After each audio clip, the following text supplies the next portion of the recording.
sustainable systems should work on the principle of being able to reproduce themselves. Yes. Should be able to work on the principles of maintaining the conditions of their life. Yes. That's how nature works. That's how women's work has been organized. That's how all society that has been sustainable have worked. They have made maintenance of life the most important organizing principle of the economy. And if you maintain life, you'll get your food, you'll get your clothing, you'll have your shelter. Yes. But if making profits is made the first objective, then you will destroy the conditions that produce the things that make the profit.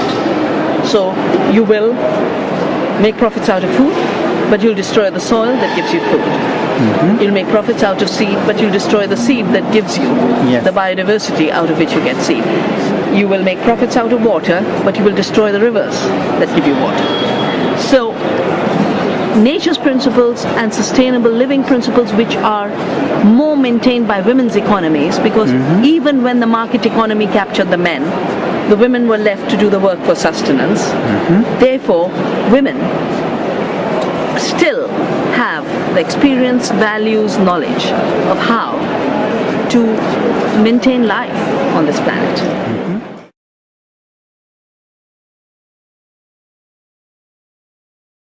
Well, we are in what I see as the last contest between a worldview and a model that would like to privatize everything on earth for profits.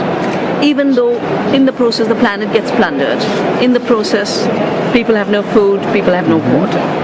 On the other side, we have an emerging paradigm that is saying, no, what nature gives us is a common wealth to be shared. What we can do with what nature gives us is make sure we produce the most beautiful clothing.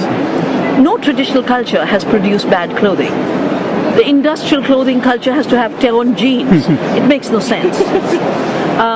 No traditional culture has abused food. They have rituals around food, they have harvesting festivals, they have sowing festivals. The industrial food culture has no ritual. It has no culture because it is against culture.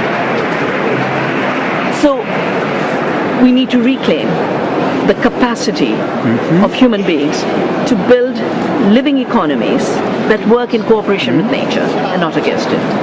But because the privatization model is making everything illegal, so you can't harvest water on your rooftop, that's ours. You can't get water from your well, that's ours. You can't make your own food, that's dangerous for health. So they're creating laws to make sure that no one can be free in building a living economy. I started Vandana because I thought it's our freedom and our duty to save seeds. Monsanto has shaped laws that say a farmer shouldn't save seeds. It's a crime to save seeds. We say it's our duty to save seeds. Now, if Monsanto's creating laws that say it's a crime, and we say it's our moral duty, how do we deal with it? Gandhi showed us the way. He told us about Satyagraha, the fight for truth. And he said, as long as the superstition exists that unjust law must be obeyed, so long will slavery exist. When we are talking about food today, we are talking about food freedom and food democracy. How do we shape food democracy in a period of food dictatorship? We shape it by saying to the corporations and to governments, we will obey higher laws of the planet, of ethics. We will not obey your laws to create a monopoly and dictatorship on this planet.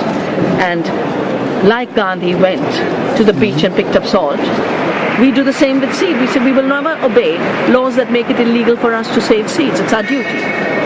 We have to say we will not obey laws of the European Union that says you cannot make cheese in an artisanal way.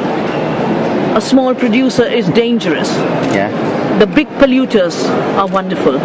I think the lies that have been told by the corporations and are being maintained by the governments, we have to see through them, through truth, and on the basis of truth and its force, say we will not do it. We will not do it. We will build another world because that's our duty.